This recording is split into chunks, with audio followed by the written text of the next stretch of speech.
ये है Gayatri media group और आप देख रहे हैं ताज न्यूज, आईना सच का।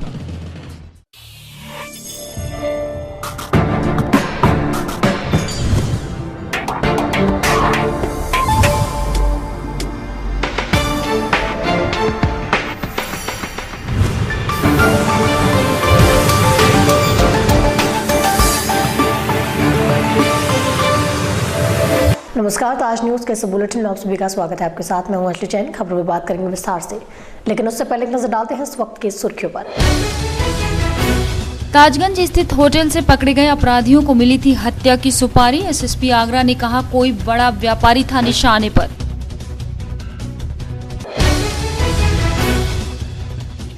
– 2016 तक एसएन मेडिकल कॉलेज बनेगा एम्स के समकक्ष। ताज न्यूज से खास बातचीत में प्राचार्य ने दी जानकारी।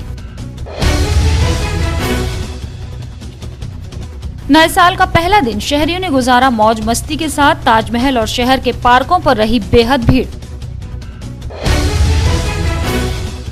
और कड़ाके की ठंड से शहरी करें बचाव। कई बीमारियों को दावत देता है ये मौसम। थाना ताजगंज क्षेत्र के होटल से पकड़े गए अपराधी शहर में किसी बड़े व्यापारी की हत्या करने के इरादे से आए थे, जिसकी आशंका एसएसपी आगरा ने भी स्पष्ट करते हुए आशंका जताई है कि इनके और इनके साथी हो सकते हैं जो हथियारों के साथ फरार हो गए हैं, जिनकी तलाश अभी भी की जा रही है। नए साल पर ताजनगरी आगरा में किसी बड़े व्यवसायी की हत्या होनी थी। बताया जा रहा है कि धौलपुर के एक शातिर को आगरा के युवक ने हत्या की सुपारी दी। उसने अपने गुर्गों को विरोधियों का काम तमाम कराने के लिए भेजा, जिसकी भनक एसटीएफ को लग गई। आगरा के एक युवक द्वारा धौलपुर के एक शातिर को विरोधी की सुपारी देने की बात हुई थी। सौदा तय होने के बाद धौलपुर के शातिर ने अपने गुर्गों को मंगलवार को आगरा भेजा था। सूत्रों के अनुसार गुर्गों को नए साल के आगाज पर आगरा के साथ गाजियाबाद में भी किसी की हत्या का जिम्मा सौंपा गया था। जिन दो लोगों की हत्या की सुपारी शातिर ने ली थी, उनमें से एक पिछले महीने ही पैरोल पर बाहर आया है। सुपारी देने वाले युवक ने ही शातिर के गुर्गों को फतेहाबाद मार्ग स्थित होटल मानसरोवर मुस्कान में ठहरने को कहा। शातिर के गुर्गों को होटल विंदी रेजिडेंसी पर बुलाने की जानकारी एसटीएफ को मिली।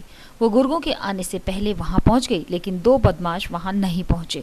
वो सीधे होटल मानसरोवर पहुंचे।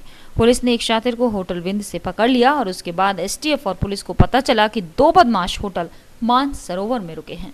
बस फिर क्या था, एसटीएफ और पुलिस ने होटल मानसरोवर को चारों तरफ से घेर लिया, जिससे बचने के लिए बदमाशों ने पुलिस पर फायरिंग भी की। लेकिन पुलिस ने मुस्तैदी के चलते 3 बदमाश, भोला उर्फ आलोक जो आगरा का रहने वाला है, दूसरा रवि शर्मा धौलपुर का रहने वाला और इनका तीसरा साथी धौलपुर निवासी शिवराम, ये लोग घटना को अंजाम दे पाते उससे पहले ही पुलिस ने इनके मंसूबों पर पानी फेरकर इन्हें गिरफ्तार कर लिया। मिली थी, कोई हमारी एजेंसी ने हमको इंफॉर्मेशन दी थी कि कुछ ऐसी यहाँ पर घटना हो सकती है, जैसे बड़ा क्राइम हो सकता है, इसकी सूचना हमको थी। तो हमने उनको वहाँ पे एक्स्ट्रा फोर्स भी दी थी एसओ साहब को और बताया था कि इसमें कार्रवाई करें, लेकिन उसको गलत इंटरप्रेट कर दिया गया और ऐसी खबर फैली कि आतंकवादी आए हैं ये वगैरह, तो वो गलत थी। और मैंने उसी समय मीडिया को ब्रीफ भी कर दिया था कि ऐसी कोई घटना नहीं है। वहाँ पे 3 लोग पकड़े गए हैं और उन्होंने अपने इरादे बताए कि उनको कोई क्राइम करना, अभी भी उनका इंट्रोगेशन चल रहा है और उसमें 1-2 लोग वांछित है भी। मैंने सोशल मीडिया पे जो हमारा फेसबुक है उस पर भी मैंने ये टिप्पणी डाली थी कि ऐसी कोई घटना नहीं, आतंकी घटना नहीं है और लोग पूरे स्पिरिट के साथ अपना न्यू ईयर मनाएं, ऐसा मैंने मैसेज उसमें डाला भी था। थाना ताजगंज के फतेहाबाद रोड स्थित एक होटल में पुलिस द्वारा की गई कार्यवाही पर वरिष्ठ पुलिस अधीक्षक राजेश मोदक ने स्पष्ट किया कि इस कार्यवाही में पकड़े गए लोग आतंकी नहीं है, ये वांछित अपराधी थे जिन्हें पुलिस द्वारा गिरफ्तार कर लिया गया है। इरादे बताए कि उनको कोई क्राइम करना, अभी भी उनका इंट्रोगेशन चल रहा है और उसमें 1-2 लोग वांछित है भी। मैंने सोशल मीडिया पे जो हमारा फेसबुक है उस पर भी मैंने ये टिप्पणी डाली थी कि ऐसी कोई घटना नहीं, आतंकी घटना नहीं है और लोग पूरे स्पिरिट के साथ अपना न्यू ईयर मनाएं, ऐसा मैंने मैसेज उसमें डाला भी था। तो मेरा आगे भी लोगों से यही मैं रिक्वेस्ट करूँगा कि जब भी ऐसी कोई घटना हो तो हम अपने तरफ से सोशल मीडिया पे और मीडिया पे ज़रूर बताएंगे उनको इसके बारे में चिंता करने की ज़रूरत नहीं है। और कल जो लोगों ने न्यू ईयर मनाया, बहुत अच्छी तरह से मनाया, जो हमने अपील की थी लोगों से, तो उसका सभी ने पालन किया, इसलिए मैं आप सभी लोगों को उसके लिए धन्यवाद भी देता हूं। 5 तारीख तक प्रत्याशी को लेकर अपने पत्ते खोल सकती है बहुजन समाज पार्टी, जिसके स्थानीय नेता मिशन 2017 को अमली जामा पहनाने के लिए कमर कस चुके हैं। हालांकि विनिंग सीट्स पर अभी सिटिंग विधायकों के नाम घोषित है, लेकिन आने वाले समय में नीले खेमे में कोई प्रत्याशी घोषणा भी हो जाए तो कोई बड़ी बात नहीं होगी, क्योंकि एक और जहां कई बसपाई दीगर दलों के संपर्क में है, तो दूसरे दलों के लोग भी बीएसपी को उम्मीद भरी निगाहों से देख रहे हैं। बहुजन समाज पार्टी के मिशन 2017 के लिए अंदरूनी तैयारियां इस समय जोरों पर हैं, जिसके तहत संगठन को नए सिरे से तैयार करने के साथ साथ मजबूत प्रत्याशियों की तलाश भी तेजी से जारी है। बीएसपी ही एक ऐसी पार्टी है जो लंबे समय से अपने प्रत्याशियों को घोषित कर काम शुरू कर देती है। मौजूदा समय की अगर बात करें तो पार्टी ने फिलहाल 6 सीटों पर अपने सिटिंग विधायकों को ही प्रत्याशी और कोऑर्डिनेटर घोषित कर रखा है, जबकि बाकी 3 अन्य सीटों पर भी विचार विमर्श का दौर जारी है। पार्टी के लोगों की माने तो आगामी 5 तारीख तक तस्वीर साफ भी हो सकती है। हमारी पार्टी की राष्ट्रीय अध्यक्षा परम आदरणीय बहन कुमारी मायावती जी ने पूरे प्रदेश की बैठक बुलाई। कुछ 4-5 ऐसे बिंदु दिए, उन पर हमें काम करने के लिए कहा गया। तो हमारा 4 चरणों कार्य में से 3 चरणों कार्य हम लोग अवगत कर चुके हैं। चौथे चरण का कार्य जनवरी में हम लोग प्रारंभ करेंगे और हमारी जिला कमेटी, लोकसभा कमेटी, विधानसभा कमेटी और सेक्टर कमेटी तक का कार्य तीसरे चरण का जो हमारा पूर्ण हो चुका है, और आगामी जनवरी में हम लोग चौथे चरण का कार्य करेंगे। बहुजन समाज पार्टी के पदाधिकारी कार्यकर्ता 2017 का इंतजार नहीं करते, जब चाहे जब चुनाव करा ले, बीएसपी के लोग तैयार हैं। हालांकि बसपा के कब्जे से बाहर की शेष 3 सीटों में आगरा उत्तर पर पार्टी ने लोकसभा चुनाव के समय ही गंगाधर कुशवाहा को अपना प्रत्याशी घोषित कर दिया था, लेकिन लंबे समय से वो विलुप्त से हो गए हैं। ऐसे में पार्टी के लिए अपने निर्णय पर पुनर्विचार का रास्ता भी खुला हुआ है, जबकि शेष 2 अन्य सीटों पर कई नामों का पैनल जिले के बड़े नेताओं ने तैयार कर आला कमान के पास विचारण के लिए भेज दिया है। कड़ाके की सर्दी आम जनमानस के स्वास्थ्य के लिए हो सकती है घातक, जिसमें जरा सी भी लापरवाही से प्रकार की बीमारियों को झेलना पड़ सकता है। डॉक्टर्स के मुताबिक इस मौसम में बुजुर्ग और बच्चों के मामले में थोड़ी सावधानी बरतनी चाहिए। ठंड का प्रकोप जिन पर जल्दी असर छोड़ता है। हाड़ कपाती सर्दी आज आम लोगों के लिए बड़ी मुसीबत साबित हो रही है, जिनके लिए ठंड से बचना एक बड़ी चुनौती बन गया है। सुबह से होने वाला घना कोहरा और तेज हवाओं के साथ मौसम में फैली गलन से लोगों के साथ साथ पशु पक्षियों का भी बुरा हाल है, जिससे बचने के तरह तरह के प्रयास किए जा रहे हैं। इस मौसम में जरा सी चूक बड़ी बीमारी को न्योता देने जैसा है। इसके संबंध में डॉक्टर्स भी समय समय पर आगाह करते रहते हैं। डॉक्टर रूपेश चौधरी बताते हैं कि ऐसी ठंड में बुजुर्गों के अलावा बच्चों की सेहत भी प्रभावित हो सकती है, जिनके संबंध में विशेष सावधानी बरतने की जरूरत है। सबसे पहले हाइपरटेंशन, ब्लड प्रेशर और कार्डिक दिल के मरीजों की संख्या बहुत बढ़ती है, और साथ में पैरालिसिस अटैक भी बहुत हद तक बढ़ना शुरू हो जाती है। तो इसमें जो मरीज़ हैं उनके लिए हम विशेषकर सावधानी ये है कि सर्दियों में वो लेट तक जगें और जल्दी जगने की कोशिश ना करें। रेगुलर अपनी कसरत करें, अपने डॉक्टर को कंसल्ट करते रहें और अपनी दवाई को प्रॉपरली लेते रहें। ऑयली चीज़ों को थोड़ा सा अवॉइड करना चाहिए। इन सब चीज़ों को विशेषकर ध्यान रखेंगे तो इन चीज़ों से काफ़ी हद तक बचाव किया जा सकता है।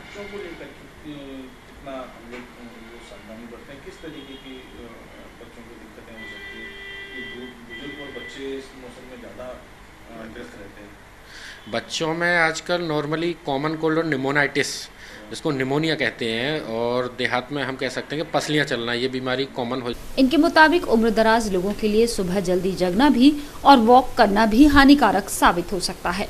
ब्लड प्रेशर के मरीजों को इस ठंड से बेहद सचेत रहने की जरूरत है। दरअसल इस मौसम में हाइपरटेंशन, पैरालिसिस और कार्डिक बीमारियों का ज्यादा खतरा रहता है।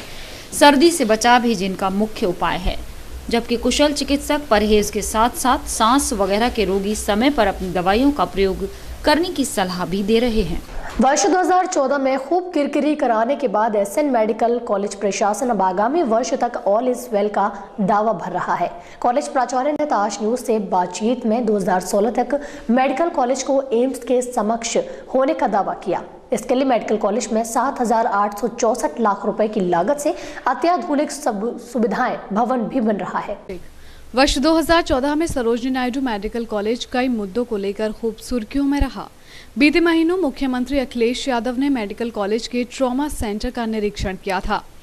अनियमितता मिलने पर मुख्यमंत्री ने तत्कालीन प्राचार्य डॉक्टर NC प्रजापति को जिम्मेदार मानते हुए निलंबित भी कर दिया था।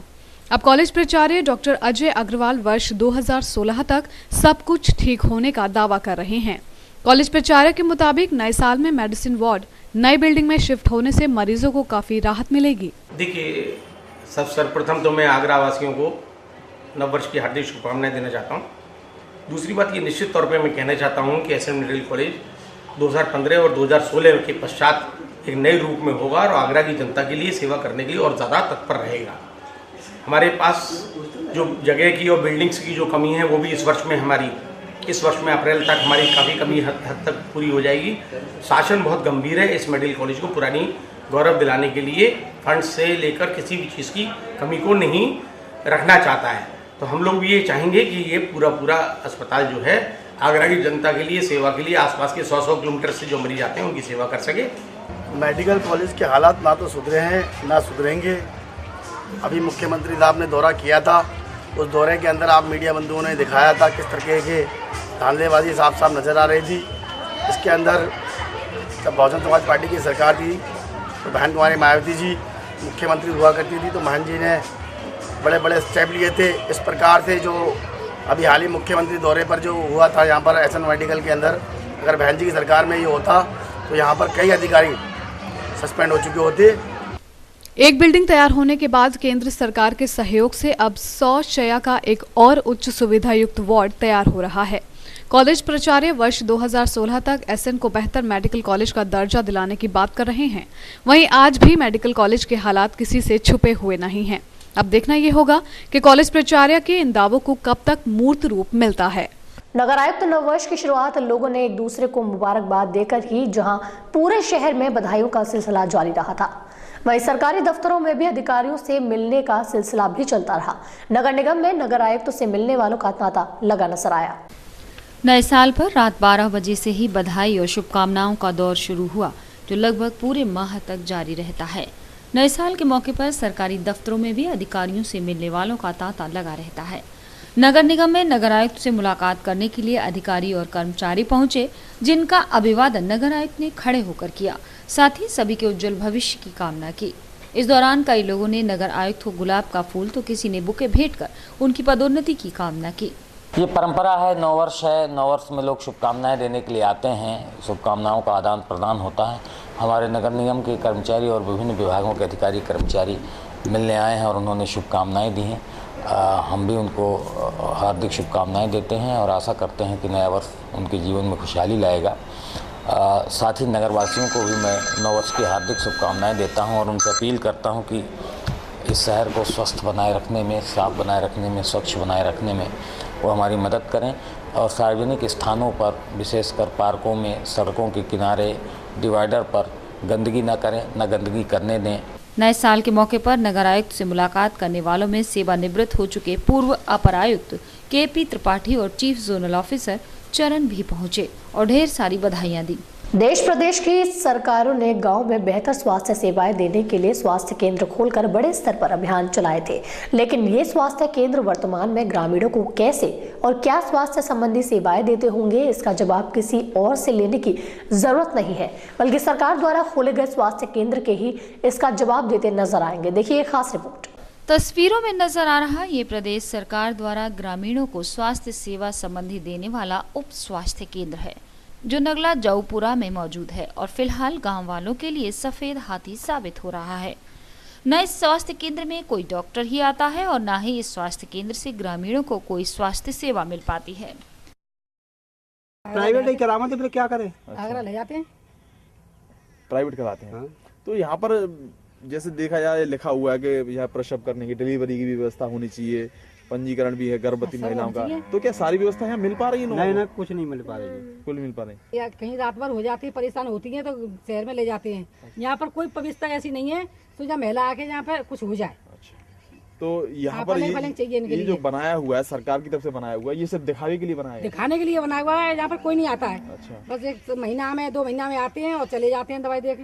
गांव वालों को गाँव वालों को अगर कोई एक पैसे की दवाई भी नहीं मिलती है, एक पैसे की दवाई नहीं मिलती है गाँव वाले को, चाहे किसी की कितनी परेशानी हो या नहीं हो, कोई सुविधा नहीं है, कोई सुविधा नहीं है। वर्तमान ग्राम प्रधान भी इस स्वास्थ्य केंद्र को शुरू कराने के लिए पुरजोर कोशिश कर चुके हैं। ग्राम प्रधान की माने तो उन्हें इस स्वास्थ्य केंद्र के बारे में कोई जानकारी नहीं और बिचपुरी मुख्य स्वास्थ्य केंद्र पर ये स्वास्थ्य केंद्र स्वास्थ्य रूप से गांव वालों की सेवा कर रहा है। आपने क्या किया? बिल्कुल मैंने ये किया, इसमें मिट्टी डलवाई, लेकिन फिर भी लोगों ने इतना इंटरेस्ट नहीं लिया इसमें। मैडम और वो कई बार कहा मैंने मैं यहाँ पे बैठना चाहिए आपको, लोगों को सुविधा देनी चाहिए। मैडम ने कही यहाँ बिच्छू सांप है और यहाँ हम नहीं बैठ सकते। अच्छा, तो इंटीरियर है यहाँ पे। कंप्लेन आपने आगे? ये कंप्लेन मैंने पीएचसी पे दे रखी है। अच्छा, कब से? कम से कम 2 साल हो गए इसको दिए हुए। बाकी की दूसरी है कि गांव वाला का पानी की सुविधा, सारी सुविधा है यहाँ पे। बैठना चाहिए कि नहीं बैठना चाहिए? ये पीएचसी के हैंडओवर हुआ है, लखनऊ से ही आया था बनाने वाला, किसी प्रधान को भी नहीं मालूम, पहले प्रधान को। अच्छा, किसी को कुछ नहीं मालूम। नगला जौपुरा में मौजूद ये स्वास्थ्य केंद्र पूरे देश के उन तमाम स्वास्थ्य केंद्रों की हकीकत बयां करता है जो सरकारी मुख्य चिकित्सा कार्यालयों की फाइलों में ही ग्रामीणों को स्वास्थ्य लाभ दे रहे हैं, लेकिन असल में ये स्वास्थ्य केंद्र खुद अपने बिगड़े हुए स्वास्थ्य को सुधारने की दवा मांग रहे हैं। ताज न्यूज के इस बुलेटिन में फिलहाल लेते हैं छोटा सा ब्रेक।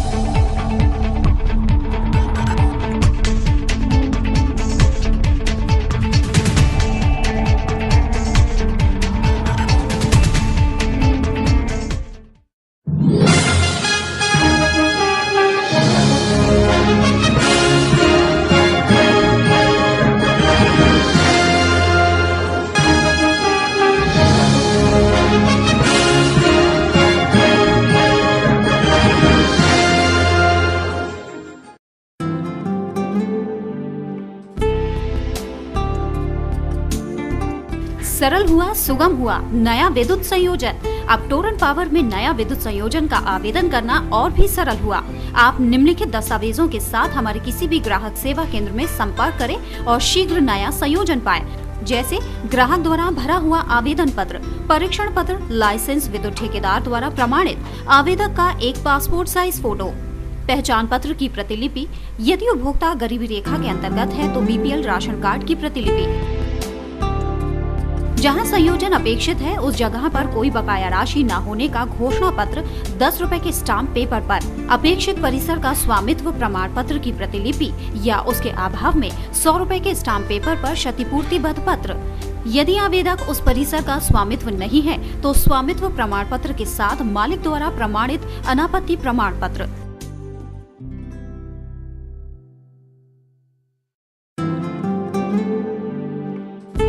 हमारे ग्राहक सेवा केंद्र का पता है पूर्वानंद प्लाजा, राम रघु हॉस्पिटल के सामने, चर्च रोड, आगरा, 49 सदर बाजार, शिवहरी रोड, शॉपिंग आर्केड के सामने, आगरा और 286 जयपुर हाउस, एडीए कार्यालय के निकट, आगरा। हमारा हेल्पलाइन नंबर है 0562 2424 554।